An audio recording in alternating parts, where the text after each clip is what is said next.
The following message is from the Sunday service of JIL U-Belt. We hope that you'll be encouraged. Tayo po ngayon ay nabubuhay sa isang mundo na marami po talagang sakit. Sakit ng kalooban, sakit sa katawan, at sakit po ng spirito. Kahit saan po kayo pumunta, talagang lahat po na tayo naghahanap ng cure. Kaya po kung makikita natin ang dami-dami pong problema na kinakaharap po ng ating mundo. Pero yan pong lahat ng sakit karamdaman, ako po naniniwala, higit po sa sakit ng katawan, sa mga sakit karamdaman, ang kailangan pong hanapan ng cure ng tao ay yun pong kanyang relasyon sa ating Panginoon. Kahit po gustong sagutin ng Diyos ang ating panalangin ng paghingi ng gamot sa sakit karamdaman, paghingi po ng kagalingan sa mga relasyon natin sa pamilya natin, makapangyarihan po ang Diyos at walang imposible sa Kanya. Ngunit dahil po sa kasalanan, ay hindi po niya naririnig ang panalangin po ng maraming tao. Marami pong tao na nanalangin, ang tagal-tagal na nagdadasal at ang iba po ay nagtampo na sa Diyos. At makikita po natin, we can learn a lesson from the life of David. Alam niyo po si David, nung siya po ay talunin niya si Goliath, he's around KKB, around 16 to 17 years old. Nakilala natin siya bilang isang tao na ang liit-liit na bata dahil lang sa tirador, with the anointing of the Lord, napatumba po niya si Goliath, yung kinatatakutan ng buong army ng Israel. At yan po ang naging susi para po siya ay maging kilalang warrior sa buong Israel. At dahil siya naging trained warrior, naging matapat for how many years sa kanyang commander-in-chief na ang pangalan ay King Saul. Ito po ang naging way para din siya ay ma-promote ng Lord at maging eventually ay maging King of Israel. Ito pong babasahin natin sa 2 Samuel 11, ito pong kanyang fall, David's fall to sin, ay nangyari po around 50 years old na siya. Come to think of it, hindi pala assurance na nagsimula ka ng tama ay mag-e-end ka ng tama. Hindi assurance na dahil mabait kang asawa ngayon, mananatili kang mabait, lalo na pagka ikaw ay hindi nakakapit sa Panginoon. Lahat po tayo araw-araw, nandito ka man sa loob ng simbahan, nasa labas ka ng simbahan, nasa loob ka man ng bahay, nasa labas ng bahay, nasa opisina, mag-isa, marami kayo, ang temptation ay laging nandyan. Sabi ng 1 Peter chapter 5 verse 18, si Satan, the devil, is like a lion, going around, naghahanap kung sino ang kanyang pwedeng masila. Alam niyo po, sa Kenya, may tinatawag sila doong open safari. Binubuksan po yung gate na yon at kung saan yung pong mga turista ay pumapasok doon pero hindi sila dapat lumabas sa sasakyan. Sila pong lahat ay nasa loob lamang ng sasakyan at tinitingnan lang dapat nila ang layon. Lahat po sila ay may ganoong instruction bago po sila ipasok doon sa safari. Pero alam niyo po, nakakalungkot, maraming Kenyan, pagkatapos ng bawat araw, ay nag-e-end ang araw ng ang lakas ng loob ng mga turistang yan. Alam niyo po ba kung bakit? Marami po sa kabila ng warning, sa kabila na sila ay may X na yung mga muka, meron ng cross, rest in peace, torn into pieces, ay hindi pa rin naniwala. Alam niyo po ba kung bakit? Kasi pagsakay po nila at naiwan na sila at nilak ang gate, sila po yung nakasakay sa kanilang sasakyan. Nakikita po nila yung mga layon, tahimik, nakapost. Nakapost po yung mga layon na parang mga pusa na ang sarap-sarap hawakan. Kasi parang ang amo-amo, parang hindi makabasag pinggan.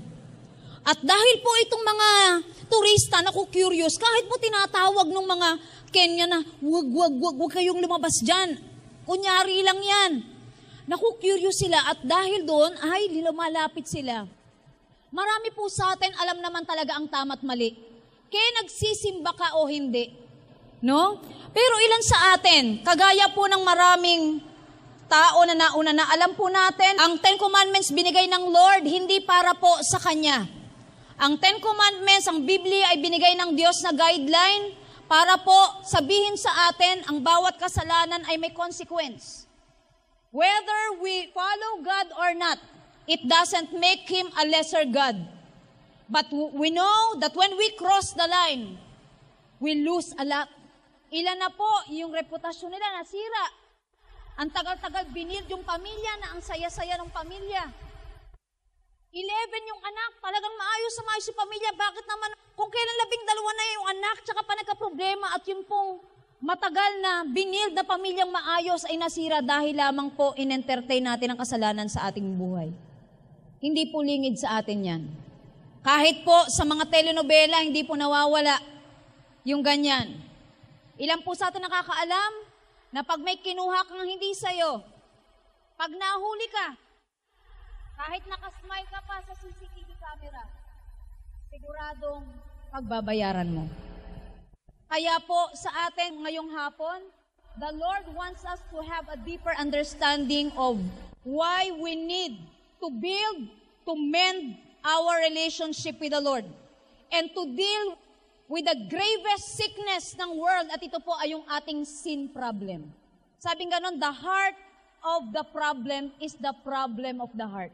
Kaya po sabi sa Jeremiah 17:9, if I'm not mistaken, the heart is deceitful above all things. Bantayan natin ang ating puso, dahil sa ating puso nang gagaling ang lahat po ng mga bagay na po pwede nating pagkahulugan sa kasalanan. Kaya po ito po, ang Lord po napakabuti, hindi lamang niya kinuwento na si David ay nakapatay ng isang Goliath. Kung tutusin po, pwedeng itago ng Bible ng isang David ay nagkasala, pero hindi po niya tinago. To serve both as a warning and encouragement for all of us. Lessons from David's fall to sin. 2 Samuel 11 verse 1. Siya po ay may napakagandang relasyon sa Diyos. May napakagandang reputasyon na ginagalang ng kanyang mga anak. Siya po ay kilala sa kanilang bansa until something happened which broke his relationship with God.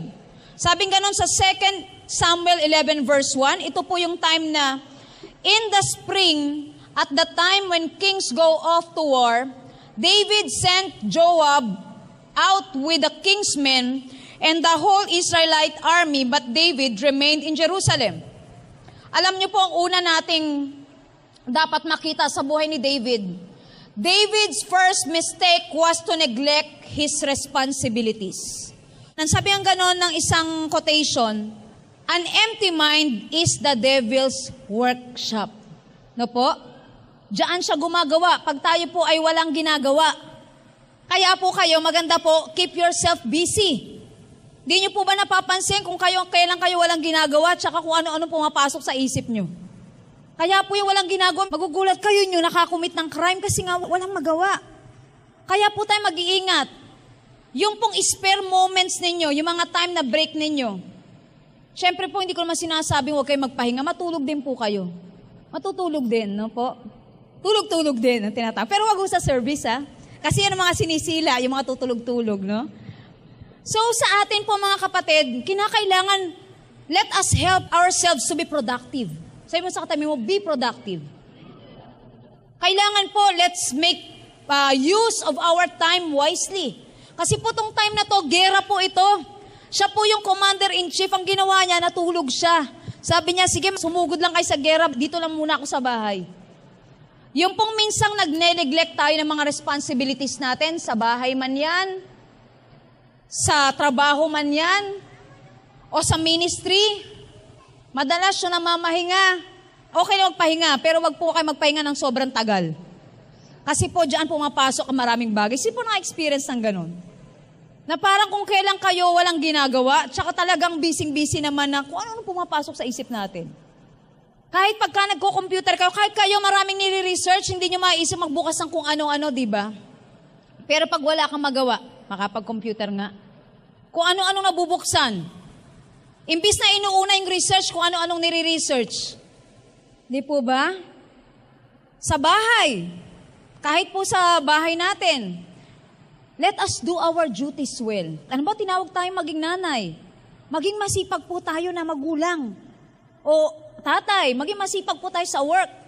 Pumapasok din po sa work yung pag hindi ho responsible. Yung hindi busy-busyhan, yan yung nagkakalat ng chismis sa office, di ba? Kasi walang magawa. Pero yung busy tao, walang time mag-chismis kasi nga busy-busy sa kanyang paggawa. So sa atin makikita natin, even kay David, dun sa time na wala kang ginagawa, dun sa time na parang nagpapatay-patay ka lang ng oras, diyan pumapasok minsan ang tukso sa buhay natin. Ang tukso po, hindi po dapat nyo kinakantahan ng layuan kayo. Kasi po hindi po lalayo ang tukso. Ang tukso po gustong-gustong lumapit. Lalo na po sa mga tao na hindi po kumikilos. Na po? Kagaya po ni David. Pangalawa po, 2 Samuel chapter 11 verses 2 to 5. Sabing ganon, from the roof, he saw a woman bathing. The woman was very beautiful and David sent someone to find out about her. The man said, isn't this Bathsheba, the wife of Uriah the Hittite? Then David sent messengers to get her. She came to him, and he slept with her. The woman conceived and sent word to David saying, I am pregnant. Nakita po natin dito, nung time po na siya ay walang magawa, namasyal po siya dun sa itaas ng kanyang balkonahe. Sino po may balkonahe dito? Wala. Sino may bentana sa second floor ng bahay nyo? Wala kayong second floor, pero may bintana pa rin kayo sa ground floor. No? Biloso po, no? No, doon kayo sa kapitbahay, no? Maki-second floor kayo, no? Yun, di ba? Sabing gano'n, nakita niya. Alam niyo, wala namang masamang makita niyo, di ba? Halimbawa, kahit, di ba may mata tayo para mag-appreciate ng beauty. May mata tayo para mag-appreciate ng creation ng God. Pero dito, nag-next level siya. Alam niyo, ganito ang tukso, nagsisimula minsan sa mata. Titingin ka, okay lang naman yung tingnan mo, uy, ang ganda niya, ang gwapo niya. Pero yung ginawa niya, anong ginawa niya? May pinadala siya kagad na messenger. At hindi pa siya nakontento doon, sabi niya, pakitanong mo nga, baka dalaga yun. Married na siya that time. Si David that time, pero parang siguro hoping siya, baka yung magandang babae, wala pang asawa. Pero ganun pa man, may dumating na news, bad news. May asawa? Sabi niya, ganun pa man, tawagin mo pa rin. Alam niyo po, lahat tayo hindi excuse sa temptation. Pero matuto po tayo kay David, nasa onset pa lamang po, pinapatay na po natin. Sabing ganun, may nag-alaga daw po ng sawa, maliit pa yung sawa. Naalagaan niya, katabi niyang matulog, no? Parang yung aso kong maliit, no? Katabi ko pang matulog. Pero pag lumaki, hindi ko na ma-imagine, no? Katabi mo pang matulog yung aso. Pero yun, nag-alaga siya ng sawa, pinalaki niya, tabi pa rin silang matulog. Minsan, dumating sa punto, tinanghali siya ng gising, napuyat siya, umaten siya sa KKB. Umaten siya ng overnight prayer meeting, puyat na puyat siya. Hindi siya nakapag-prepare ng pagkain. At yung kanyang sawa, pagtingin sa kanya, wow, fried chicken. Sabi niya gano'n, no? Nilingki siya ay nilunok. Parang gano'n din sa atin. Wala pong nag-fall sa sin na hindi po nagsimula sa maliit. Hindi po yan basta na lang kayo tinalunan, no? Bigla na lang sawa na lang siya. Kasi makikita mo kagad, magtatago ka, pero itong po, minsan konti-konti lang. Yung temptation, hindi po nagsasabing, hello, temptation at your door. Hindi po ganon. Sasabihin po niyan, I'm offering something good for you. Ganyan, di maganda. Si Satan, pag nakita mong may sungay kagad at saka buntot, pagsasaran mo ng pinto. Hindi po siya ganon dumarating. Sabing ganon po, nagpe-pretend po siyang angel of light. Ang temptation po, iba't ibang klase po, pwedeng item ka ng kaaway sa pera. Di po ba? Iba't iba eh. Gusto ko pong mag-analyze kayo ngayon. Ano ba yung area of weakness mo? Siguro naman sa edad natin na ito. Sa edad ko lang ba? Baka sa edad nyo na rin, kasi mga 18 na naman yung iba sa inyo.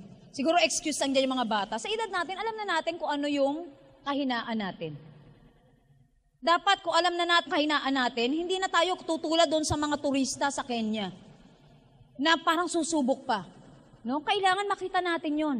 Sa simula pa lamang, alam na natin dapat.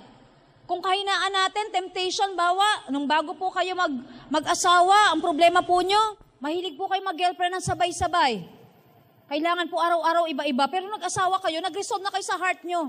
Hindi na ako talaga titingin sa iba kasi mahal na mahal ko ang asawa ko. Mahal na mahal ko mga anak ko. Pero hindi po ibig sabihin na gumawa ka ng desisyon ngayon, ay desisyon mo na yun habang buhay. Araw-araw niyo pong didesisyonan yun. For better or for worse. Kahit siya'y bagong gising, may makeup o wala, I will stick with her all the days of my life. It's a daily decision. Ganon din naman po yung maging matapat, maging sa pag-handle ng pera. Bawa kayo po'y cashier sa office, o kayo po ay pinagkakatiwalaang magkwenta sa opisina. Ang pagdedesisyon pong maging tapat ay araw-araw nating ginagawa. Amen? Si David po, nagkatawang kahinaan niya po ay itong bagay na ito. At nakita po natin, dahil siya po ay nagpabaya, nalaman na po niyang ganoon ang sitwasyon, siya'y nagtuloy-tuloy pa rin, kaya po talagang siya po ay nahulog sa kasalanan. Sa atin pong lahat na naririto, I would like you to think, kaya po merong nahuhulog sa sin, dahil po ang tinitingnan ay yung temporary pleasures that sin brings. Pero dapat po, lagi po nating hingin sa Diyos, pag tayo po ay naharap sa anumang uri ng temptation, lagi niyo pong sasabihin, ano ang kapalit ng bagay na ito? Ang sin po laging may kapalit. Hindi po natin pwedeng sabihin, natatawid ako dyan, walang mangyayari sa akin, hindi po totoo yun. Ganyan-ganyan po ang pangako ni Satan kay Adam and Eve. Pag kinain nyo yung prutas na yan, ng pagkaalam, ng tama at mali, magiging matalino kayo para kayong si Lord. Minsan po ang tao ganun eh. Gagawin ko ang gusto ko. My way or highway. I did it my way. Laging ganun. Pero alam na alam po natin, pag tayo po ay nagkamali, una po ang Diyos ang nasasaktan, pangalawa po tayo, at whether we like it or not, there are people around us that will get affected when we fall into sin. The people closest to us get hurt. Kaya po sa atin, lagi po natin pag-pray kay God, Lord, hayaan mong lagi kong makita yung magiging bunga ng bawat bagay at desisyon na ginagawa ko. Ang nakita lamang po ni Adam and Eve ay yung malalaman nila ang tama at mali, magiging kagaya sila ng Diyos. Hindi nila nakita na sa pagpili nila sa kasalanan at pagpili nila sa pagsuway sa Diyos, kasama doon ang pagkahiwalay sa Kanya, ang pagkapahamak, ang sakit karamdaman ay nakapasok sa kanilang mga buhay. Nawala yung peace of mind. Nagkaroon ng gulo ang pamilya. Mga kapatid, laging may mabigat na presyo ang pagkakasala. That's why God is so good. Ipinakita niya sa atin, never think you are great as David, the king. Maaring marami ka ng Goliath na pinatumba, sasabihin mo, naku, wala sa akin yan. Ngayon pa ba? Huwag nating sasabihin yun, mga kapatid. Kasi po, the mere fact that the life of David was written, it is for us. Not even I can say I am immune from temptation and sins. Every day po, kailangan ginagard ko ang aking buhay. Lest I myself will get disqualified in this race. Kaya po sabi ni Pablo, ako mismo, iniingatan ko ang aking puso, ang aking buhay, baka matapos ako magturo sa iba, ako mismo. Hindi makatapos ang takbuhin ito. Ibig sabihin mga kapatid, araw-araw po, lagi nating hingin kay God, Lord, lagi po akong ma-remind that I should maintain a right relationship with you because it is costly. To fall to sin is costly, not just here, but in eternity. Kaya po, kailangan po tayo ay maging mapagbantay sa ating mga buhay. Sabi rin po sa 2 Samuel 10:10-11, eto po yung when David was told, syempre po nalaman niya na pregnant po si Bathsheba, may asawa po ito. Ang ginawa po niya, sabi niya, pauwiin niyo nga yan si Uriah. Sabi niya ganon. At sabihin niyo, po umuwi sa bahay nila para po pagtakpan yung kasalanan ginawa niya. Pero po tong si Uriah ay honorable man, sabi niya, hindi ko kaya. Hindi ko kayang uuwi ako sa asawa ko, tiiwanan ko mga kasama ko. Habang kayo ay nasa gera, ako'y matutulog sa amin, hindi ako papayag.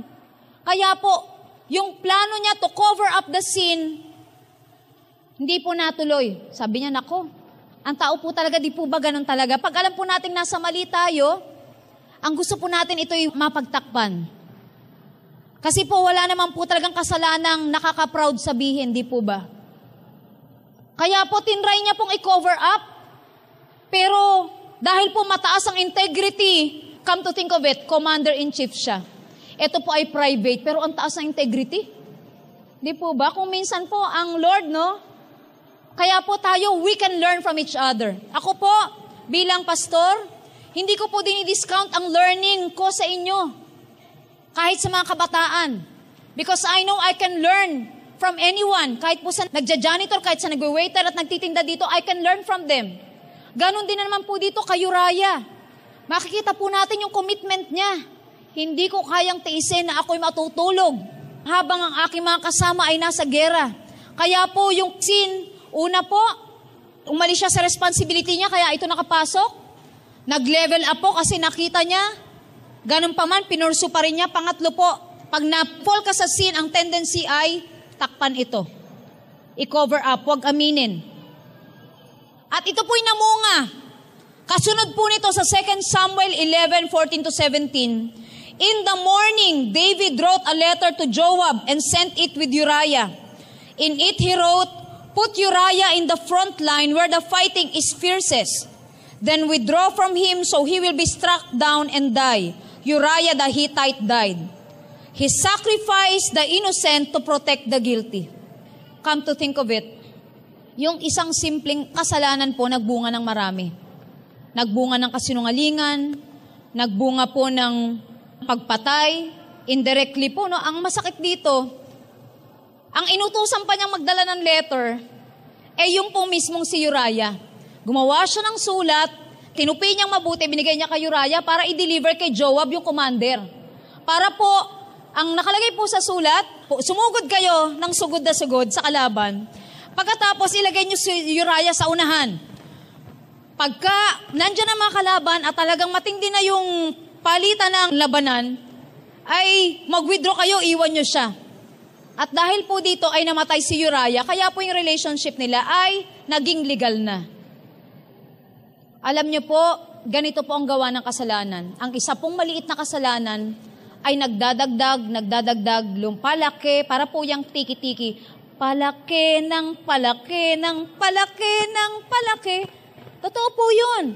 Huwag po nating isipin na, piso lang naman tong kinuha ko, hindi naman mararamdaman ng piso. Tapos, hindi napansin, wala yung piso, o 5 naman, 10. Alam niyo po, pag po tayo ay nakakalusot sa ating mga kasalanan, ang tendency po natin mag-level up.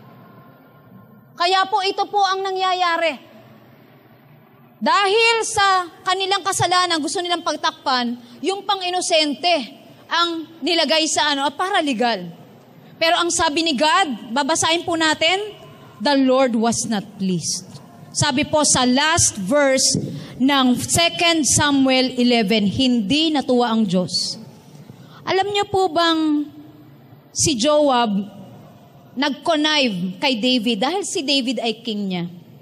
Pero dito po natin makikita, wala pong kasalanang habang buhay na mapagtatakpan. The mere fact it was written there that the Lord was not pleased, it means the Lord sees everything. Wala pong hindi makikita ang just and righteous eyes ni God.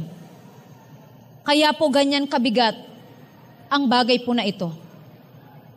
Kung tayo po'y gustong gumaling sa cancer, gustong gumaling sa goiter, gumaling sa HIV, come to think of it, ang karamihan po ng sakit ng tao, diyan po ay bunga lamang ng pagkakasala ng tao. Yan po'y hindi kasama sa pinlano ng Diyos sa atin. Kung gusto po natin gumaling sa mga sakit na yan, hindi po ba't masigit na dapat po nating hingin na tayo pagalingin ng Diyos mula sa kasalanan? Ang sakit karamdaman po ay bunga lamang, pero ang ugat po ay kasalanan. Amen? Ganyan po siya ka-costly. Sabing ganon, the mighty fall hard, and David's fall included adultery, lying, and murder. Sabing ganon, 2 Samuel 12:13, ito po yung time na may nag-confront sa kanya si Nathan, nagkwento pa si Nathan. Sabing ganon ni Nathan, merong mayamang-mayamang tao sa 2 Samuel 12. Ang dami-dami niyang alaga na tupa. Tapos may kapitbahay siya, ang alaga po ay iisa. Mahal na mahal niya, katabi rin niya sa pagtulog. Siguro, tinuring na niyang isa sa kanyang mga anak. Pero, sabing ganon, may dumating na bisita. Alam niyo naman yung mayayaman, laging maraming bisita, di ba? Sino dito yung laging maraming bisita? Sila Daddy Ernesto, laging maraming bisita, kasama ako. No? Laging maraming bisita. At alam niyo po ba, sa dami ng kanyang alaga, ang napagdiskitahan niya, sabi niya ganon, ang dami kong alaga. Sa sobrang dami ng alaga kong tupa, may bisita. Gusto ko yung alaga ng kapitbahay. Kalain nyo naman yung selfishness, no? Ang dami-dami naman pwede niyang kunin. Yun talagang sa kapitbahay na mahal, yun talagang gusto niya. Yun ang kinuha niya. At sabi ni Nathan sa kanya, anong dapat gawin sa taong yan? Ang sabi niya, dapat sa kanya mamatay. At sabi ni Nathan, you are the man. At alam niyo po ang reply niya, biro niyo po yun, siya mismo sa kanyang bibig, na dapat yung taong yan, dapat siyang mamatay. Dapat siyang ikundena. Ikaw ay dapat mamatay. At ang sabing ganon sa kanya ng 2 Samuel 12:13, David said to Nathan, I have sinned against the Lord. And Nathan said to David, the Lord also has put away your sin. You shall not die. Alam niyo po, nakakatuwa po ang story ni David dahil hindi lamang ito natapos. Dito po sa 2 Samuel 12:13. Admitting our sin and asking for forgiveness is only half of the equation. The other half is repentance, and David did what we should all do. Repent of our sins. Alam niyo po, lahat naman tayo nagkakamali. Wala pong hindi nagkasala. Sabi po ng Romans 3:23, for all have sinned and fall short of the glory of God. Wala pong makapagsabing hindi sila nagkamali. Hindi sila makasalan. Lahat po tayo nagkamali. Pero kagaya po ni David, bagamat mataas ang kanyang posisyon, sabihin ng kayo po ay ama ng tahanan, o kayo po ay boss sa opisina, o kayo man po ay leader sa simbahan. Pag tayo po ay nagkamali, hindi po mababawasan ang inyong pagiging ama, pagiging ina, pagiging leader kung tayo po ay marunong mag-admit ng ating mali at mag-ask po ng forgiveness. Kung tutusin po ninyo, paghari ka, di ba? Siguro may mga dama pang pumapaypay, mayroong mga guard na nakaganyan. Kasi pag may pumapasok, di ba, na galing sa labas, siguro yung guard mula pinto hanggang sa trono, mayroong nakaganyan. Naka-sword pa sila. Biro mo sabihin sa harap nilang lahat, you are the man. Kung kayo po yon. Sa ating nga po, napoprove na nga yung ibang nasa posisyon na nag-corrupt, di po ba? Hindi makaamin. Talaga pong yung pride na ayaw nating umaming mali tayo. Pero dito po kay David, we can learn from him. Nasabi ni God dito, papatawarin ka at hindi ka mamamatay sapagkat ikaw ay humingi ng tawad, nagpakumbaba. Automatic po siya. Nung kinonfront po siya sa sin niya, inamin niya kaagad. Sinabi niya talaga, ako'y nagkamali at sa Diyos ako nagkamali. Kung tutusin po, pwede niyang iutos, hindi ako yan. Damputin itong si Nathan, sino ba yan? Ikulong siya. Pero hindi po gano'n na naging reaksyon niya. Naging reaksyon niya po, nagpakumbaba po siya. At siyang pagpapakumbaba po niya ay nasulat. Psalms 51. Na maganda pong source ng encouragement sa atin, how to come to God in humility and in full reverence. Sabi po ng Psalms 51, basahin po natin. Ito po yung response niya. Ito po yung nasulat niya pagkatapos po ng confrontation na ito at pag-amin niya ng kanyang pagkakasala. Sabi niya, Psalms 51, have mercy on me, O God, according to your unfailing love, according to your great compassion. Blot out my transgressions, wash away all my iniquity, and cleanse me from my sin. Mahabag ka sa akin, aking Diyos, ako isang makasalanan. Hiningi niya yung habag ng Diyos at paglilinis niya. Sabi niya, alisin mo ang kasalanan ito. Alam niyo po, napakabuti ng Diyos kay David. Alam niyo po ba, before po ang confrontation na ito, it took almost past na 1 year bago po siya kinonfront ni Nathan. Ano pong gustong sabihin sa atin ni God dito? Alam niyo po, when we fall into sin, ang Lord po may warning sa atin, hindi po pwedeng wala. Maaring ito pong tinig na ito na generally naririnig po natin, hindi po kayo personal na kinoconfront. Ito po ay isang pagkakataon that the Lord is convicting us that something is wrong in our lives. Sapagkat mahal po tayo ng Panginoon. Wala po, ako po'y naniniwala, palagi pong may warning shot si God sa bawat tao. Sapagkat sabi ng 2 Peter chapter 3 verse 9, it is not the will of God that any man should perish, but that everyone will come to repentance. Ang lahat ay makahingi ng tawad. Ang lahat ay magkaroon ng pagkakataong marinig ang kanyang salita. That's why hindi na po tayo dapat nagtataka na sa Twitter po inuulan ng ilan pong earthquake sa loob ng 3 araw. Kasama pong ating bansa, ang Batanes po ay 3 beses pong nagkaroon ng earthquake. Ang Surigao po kaninang madaling araw. Noong nakarang araw po ang China 2 beses, ang Indonesia po ng 1 araw. Ganon din po sa Mexico. Ang North Korea, South Korea nagigera. Magtataka pa ba tayo may H1? Alam mo po, sa buong 1 linggo, sobrang nakakarindi po ang nangyayari sa ating mundo. Pero the good news is this, napakabuti ng Diyos. Ang kanyang pagbabalik ay hindi po lamang patutunayan ng rumors of war, pestilence, at mga sickness and earthquakes. Ano po ang last sign ng pagbabalik ng Panginoon? And this gospel of the kingdom shall be preached into all the world, and then the end shall come. Hanggang sa huli po, the Lord wants everyone to hear His message of salvation. He wants to heal us from our sins. He wants us to be restored so that when He comes again, He will no longer come as a Savior, but He will come as a judge. Because He has already given us the warning. He has given us the word for us to know how to get to Him. And it is only through Jesus Christ, the only way, the only truth, the only life. Yes, ang lahat ng tao ay makasalanan at ang kabayaran ng kasalanan ay kamatayan. Ngunit ang regalo ng Diyos ay buhay na walang hanggan sa magitan ni Jesucristo ang ating Panginoon. Yan po ang plano ng Diyos sa ating lahat. Hindi po kailanman matatalo ng bad news ang good news. Yes, there's a lot of bad news. Pero kailanman po, ang liwanag po ay hindi matatalo ng kadiliman.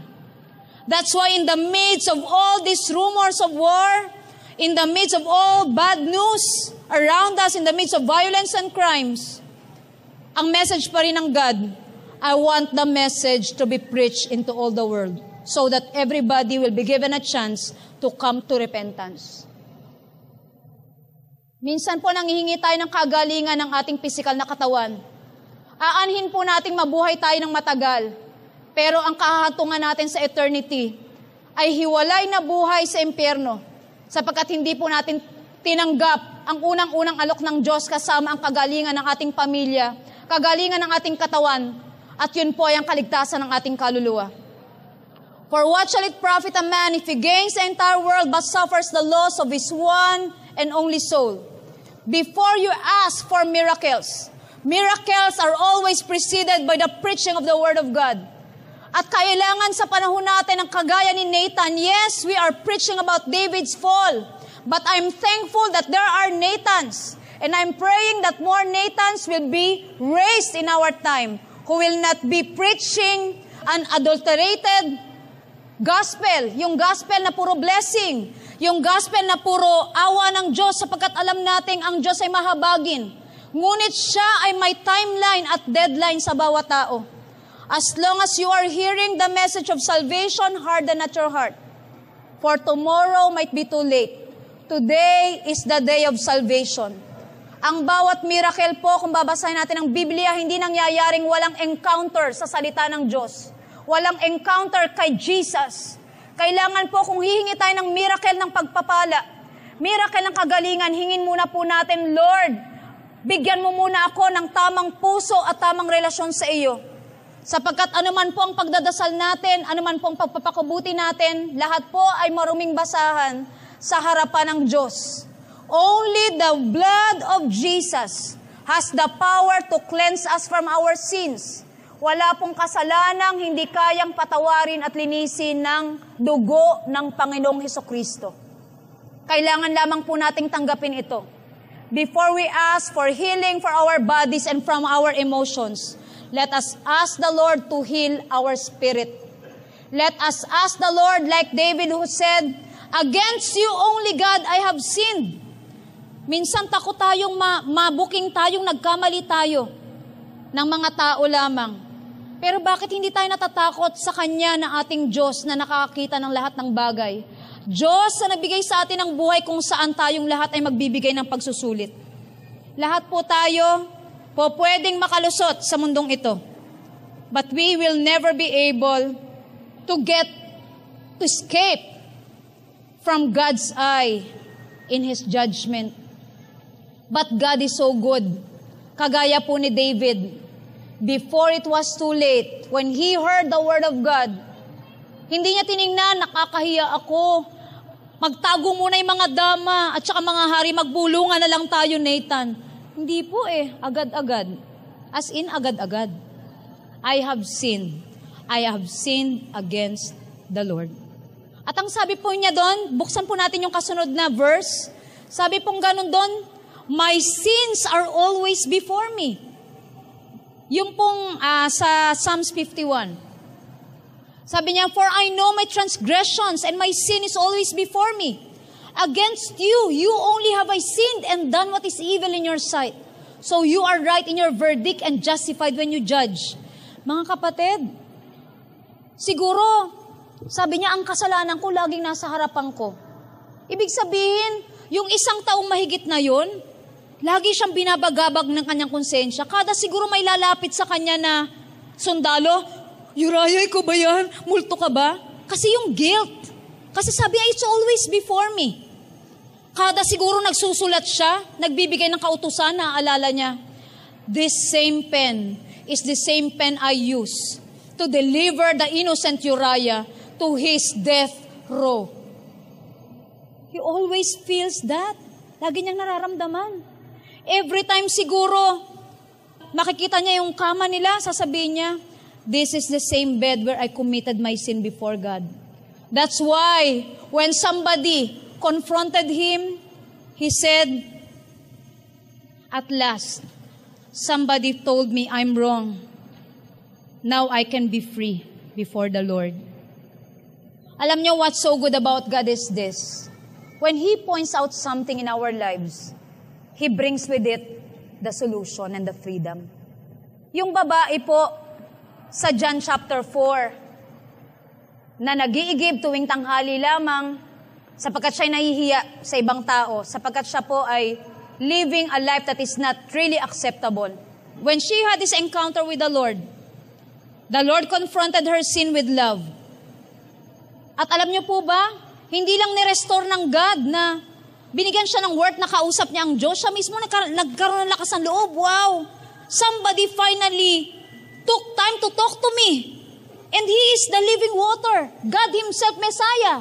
At alam niyo sa tuwa niya, nagsisigaw siya sa mga kapitbahay.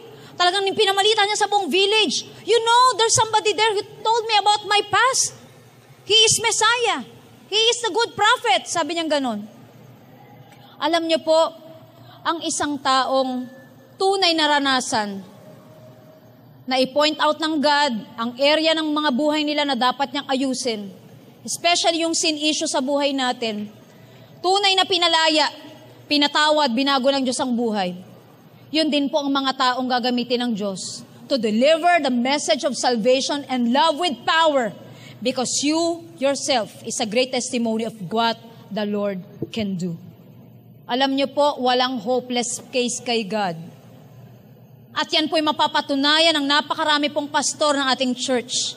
Mapapatunayan ng ilang mga manggagawa sa simbahang ito na kasabay po ng pag-amin sa Panginoon ng pagkakamali at pagtanggap ng kanyang kaligtasan at pagbabago ng buhay. Kasabay po doon ang confidence. Sapagkat sa pagpapatawad po ng Diyos, hindi po ito parang binigyan ka lang ng parol. Hindi lang po ito inakwit ka na nagbayad ka ng partly ng sin mo. Wala po tayong binayaran dito. Because everyone's sin is paid in full by the Lord Jesus Christ. Hindi po ito acquittal and parole. It is justification. Buong-buo as if hindi nagkamali.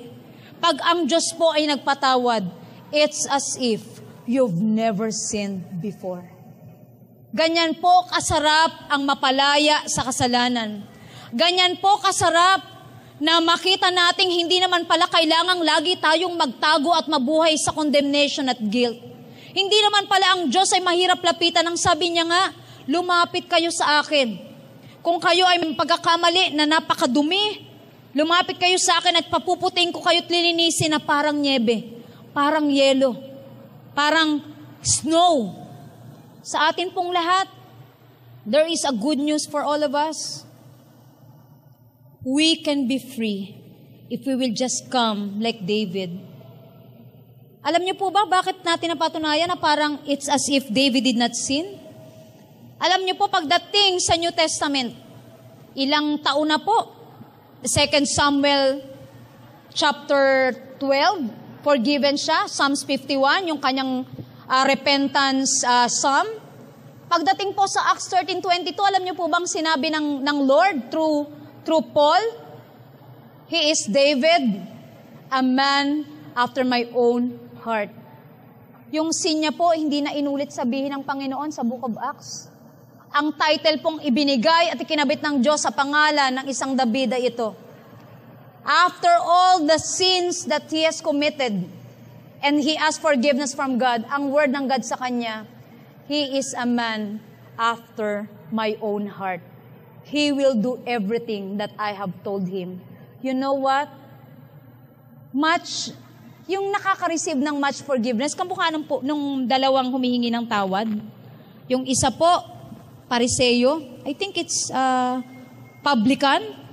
Yung isa makasalanan, sabi niya, inaano yung dibdib niya, sabi niya, makasalanan ako, hindi ako makatingin sa Diyos. Nakakaya sa Panginoon.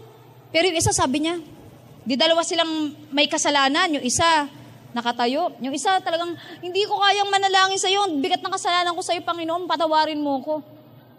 Hindi siya makatingin halos sa Panginoon, sa sobrang hiya niya, sabi naman ng isa, Lord, praise your name. Hallelujah. Hindi ako kagaya niya, ako konti lang kasalanan. Itong isang to, daming kasalanan, kakahiya. Pero alam mo, sabi ng God, yung taong yon na nagpapakumbaba, humihingi ng tawad, siya ang nakatanggap ng totoong pagpapatawad. At ang pinatawad ng mas marami, sila po ang mas nagmamahal, di po ba? Kagaya ni Mary Magdalene. Nung makita niya po ang Panginoon, pumasok siya sa bahay, wala po, nag-gate crash siya. Tapos po yung kanyang pinagtrabahuhan na halos 1 taon na pabango, ibinuhos niya lang sa paa ni Jesus, tapos pinahid niya yung buhok niya. Nagalak po ang Panginoon sa kanyang ginawa. Kasi po ginawa niya yun out of love, out of devotion, kasi sabi niya, pinatawad ako ng Panginoon. Mga kapatid, marami pang Mary Magdalene ang kailangang dalhin sa paa ng Panginoon. Napakarami pang, yung maramdaman nila na ang God hindi naman nagko-condemn lang ng sin, kundi nagmamahal. Because for God so loved the world, He gave His one and only Son, that whoever believes in Him will no longer perish but have eternal life. Kaya po sa hapon pong ito, as we end po sa ating pag-aaral, it is my prayer na tayo po mismong lahat na naririto. Gamutin po ng Diyos ang ating mga espiritu. Tandaan po natin na tayo pong mas nakakakilala at mas nakakabasa na ng Bible at alam na natin ang biyaya ng Panginoon, mas higit po ang sukatan ng Diyos sa atin. Ang Panginoon po, the Lord is coming for a church that is blameless, that is spotless. That's why sa atin po, let's not take sin lightly in our lives. Kung minsan po nagiging problema sa mga Christians, na-abuse po natin yung salitang grace ng Panginoon. How can you live in sin when you have died from it? When you accepted Jesus as your personal Savior and Lord? How can we live sa kasalanan na siyang nagpako sa Panginoon sa krus ng Kalbaryo? Mga minamahal, it's about time to make a decision. Lord, let me never take sin lightly sa aking buhay, especially sa atin pong mga manggagawa na. Sapagkat tayo po ay inaasahan ng Panginoon, hindi lamang ibahagi ang salita ng Diyos, kundi ikabuhay ito. Mas magiging madali po ang maghayag, ang magdala ng mga tao sa kanyang paanan, kung ang ating buhay po ay nagre-reflect ng katotohanan ng salita ng Diyos, that it is the power of God towards salvation of man. Kung papaano pong yung leper, sabing ganun, dati pong leprosy, wala pong kagalingan. Ilan na pong ang namatay sa leprosy ng mga 1500s. Pero nagkaroon po ng good news. Ngayon po, meron ng mga gamot patungkol dito. Kahit po noon, pagka po may leprosy yung tao, sabi pong ganun dyan sa verse natin, na cleanse me with hyssop and water. Ang hyssop and water po ay pinanggagamot sa mga lepers. Nakahiwalay po sila sa mga tao, makakabalik lang sila pag sila po'y magaling na. Ang kasalanan po parang leprosy. Nakakahawa. Yung tenga mo dapat dalawa, nagiging isa lang. Yung kamay mo dapat na ipangahawak mo, pero nagiging stump na lang. Madami po yung skin. Natutuyo, nasisira. Ganyan pong ginagawa ng sin. Kung minsan hindi na natin naririnig kung ano yung tama. May mga bagay sa tayong nagagawa ng mas mabuti. Pero dahil nayaan natin ito'y maging bahagi ng buhay natin, tayo po'y parang na di-disable. Hindi po tayo makakilos. Pero may good news po ako kung paano yung leprosy po ay may gamot na ngayon. Sa biyaya ng Panginoon, leper is a type of sin. And God, by His mercy and grace, now, through the blood of Jesus, has brought the healing for our sin, and that is through the blood of Jesus Christ. Tayo po ngayon, dahil sa Kanyang biyaya at habag, makakalapit sa Kanya. Makakahingi ng tawad. Wala pong kasalanan tayong nagawa na hindi kayang mapatawad ng Panginoon. Allow the Lord to heal you of your heart problems. Yung sin issues po natin, maliit man o malaki, wala pong maliit at malaki sa Panginoon. Hayaan po natin na i-save tayo ng Lord from the penalty of sin. Hindi lamang po, ang sin po, hindi lamang naman sa kabilang buhay pagbabayaran. Dito pa lang po, alam natin when we sin, we hurt people around us. Allow the Lord to protect you from sin and its work sa buhay natin. You've been listening to a Sunday service message from JIL U-Belt. JIL U-Belt meets at 1 o'clock p.m. at Evergotesco, Manila Plaza Mall on Recto Avenue, Manila. You may copy or distribute this audio material provided that you do not alter its content or charge any fee. For more information, visit www.facebook.com/JIL U-Belt.